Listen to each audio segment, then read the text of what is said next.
सीधे रुख कर लेते हैं। असम के कोकराझाड़ का गृह मंत्री अमित शाह कुछ कह रहे हैं।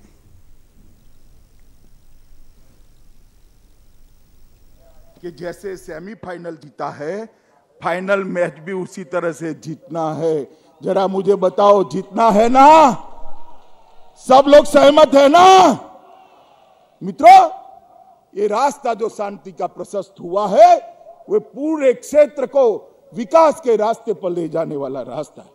और मित्रों, कांग्रेस पार्टी ने भी कई समझौते किए, मगर समझौते कभी समाप्त नहीं होते थे, उनकी अनुपालना नहीं होती थी। वादे तो बहुत करते थे, वादे पूरे नहीं होते थे। मगर मैं आपको बताता हूं, ये नरेंद्र मोदी सरकार है जो वादे प्रधानमंत्री करते हैं उसी को अपने ही कालखंड के अंदर समाप्त करते हैं। ये बोडो शांति समझौता कर कर प्रमोद जी मेरी ऑफिस में आए थे और उन्होंने मुझे कहा कि सारी चीजों का अनुपालना होना चाहिए। और मित्रों, मैंने उनको वादा किया था कि हम चुनाव के पहले पहले ये सारी चीजों को समाप्त कर कर आपके लिए और बोडो क्षेत्र के लिए शांति का काम करेंगे। मित्रों, आज मुझे कहते हुए हर्ष हो रहा है, जब 1 साल समाप्त हो रहा है बीटीएडी के आसपास के लिए जो बोडो संगठन की मांग थी कि जनजातीय बाहुल्य आबादी वाले गांवों को बोडो क्षेत्र के अंदर शामिल किया जाए और 60 सीटों तक ले जाने के लिए, यहां से लो ऐसा करना, 60 सीटें बनाने के लिए भी विचार की जाए। और इसके लिए एक आयोग का गठन, काम करने का काम हमने समाप्त कर दिया है। ये आयोग अब आसपास के गांवों का सर्वे कर निर्णय करेगी। बीटीएडी को बीटीआर के रूप में नामकरण करने का मांग था, उसको भी कर दिया गया है और ये पूरा क्षेत्र अब बीटीआर के नाम से जाना जाएगा। बीटीआर के बाहर रहने वाले बोडो गांवों के विकास के लिए बोडो कचारी वेलफेयर काउंसिल का भी स्थापना कर दिया गया है। जो छुटपुट बोडो भाई रहते हैं उनके विकास के लिए भी असम सरकार चिंता करेगी। और बीटीसी और बोडो काउंसिल, वेलफेयर काउंसिल के प्रतिनिधियों को शामिल कर एक सलाहकार समिति बनाने का भी काम कर दिया है। नए पदों का सृजन और खाली पद है इसकी भर्ती के लिए असम के मुख्य सचिव की अध्यक्षता में एक कमेटी बनाई गई है जिसमें गृह विभाग के भी प्रतिनिधि होंगे। और मित्रों, सबसे बड़ी बात है कि आत्मसमर्पण करने वाले सभी शरणार्थियों को 4 लाख रुपए की जो सहाय देनी थी, आज आपके सामने भी उसका चेक देने की शुरुआत भी ये भारतीय जनता पार्टी की सरकार ने करी है। बोडो भाषा को सम्मान देने का हमने वादा किया था। असम के मुख्यमंत्री और हेमंत विश्व शर्मा बैठे हैं।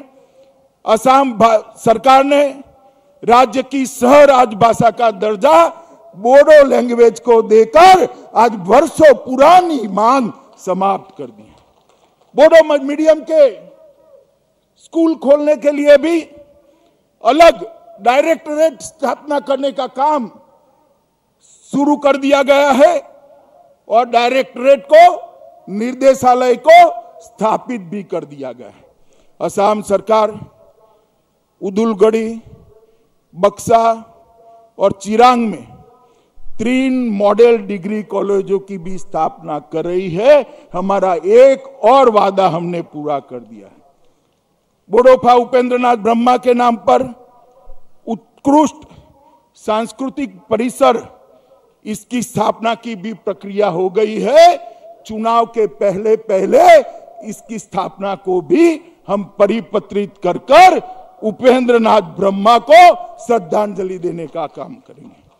मुझे एक घोषणा करते हुए बहुत आनंद हो रहा है मित्रों कि 500 करोड़ रुपए सिर्फ बोडो क्षेत्र के रोड नेटवर्क के लिए आवंटित किए गए हैं और ये रोड का जाला समग्र बोडो क्षेत्र को विकास के रास्ते पर ले जाएगा।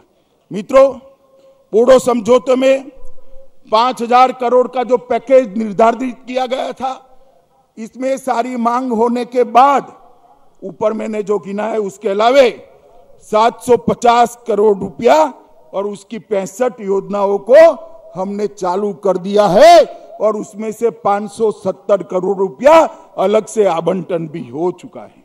मित्रों, मैं यहां पर आज वादा करने आया हूं कि बोडो जनजाति के हर अधिकार को, बोडो संस्कृति को, बोडो भाषा को हम सुरक्षित रखेंगे, इसका संरक्षण भी करेंगे, इसका संवर्धन भी करेंगे और उसको आगे भी बढ़ाएंगे। क्योंकि नरेंद्र मोदी सरकार मानती है, इस देश के प्रधानमंत्री मानते हैं कि सबका साथ, सबका विकास और सबका विश्वास, यही एक मंत्र है जो भारत को आत्मनिर्भर बना सकता है।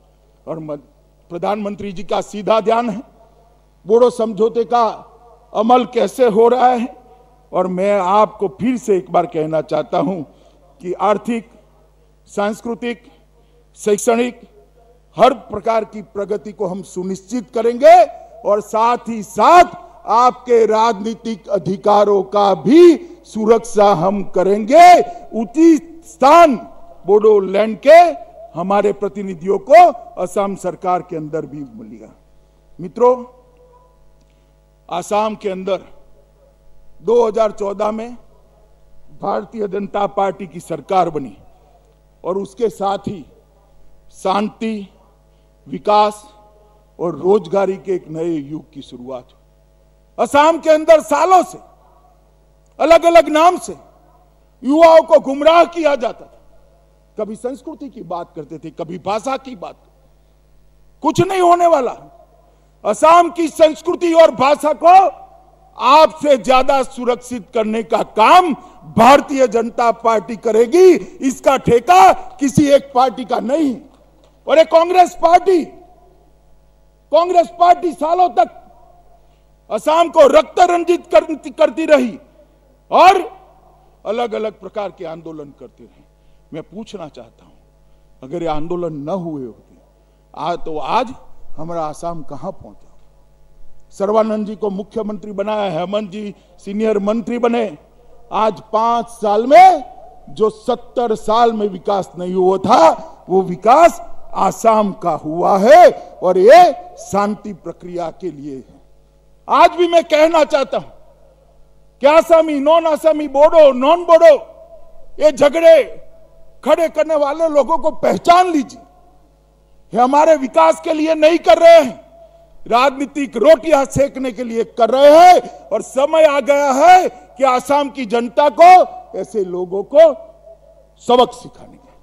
मित्रों, कल ही प्रधानमंत्री आए थे। लगभग 106 लाख, 1.06 लाख, 1,06,000 जमीन के पट्टों का वितरण किया। हमारे प्रमोद जी ने भी यहां पर वो पट्टों का वितरण किया। और मित्रों, जिस प्रकार से कोविड महामारी का असम सरकार ने सामना किया है, मैं हृदय से मुख्यमंत्री सर्बानंद सोनोवाल और स्वास्थ्य मंत्री हेमंत विश्व शर्मा को बहुत बहुत बधाई देना चाहता हूं कि इस विकट लड़ाई को बहुत अच्छे तरीके से दोनों ने नेतृत्व किया है। पूरी दुनिया के अंदर 1% के नीचे मृत्यु दर लाना बहुत कठिन माना जाता है और मुझे कहते हुए आनंद है कि असम का मृत्यु दर पूरे भारत में सबसे कम बड़े राज्यों में 0.47% है, 0.5% से भी नीचे है।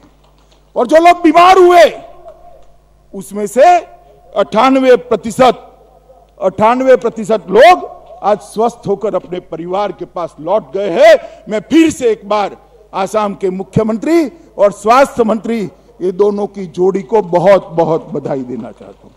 मित्रों, टीकाकरण का जहां तक सवाल है, ढेर सारे केंद्र बनाकर टीकाकरण को भी अच्छे तरीके से शुरू हो गए और आसाम को, पूरे आसाम के अंदर मोदी जी ने प्रधानमंत्री गरीब कल्याण योजना के तहत अनाज भेजने का काम किया।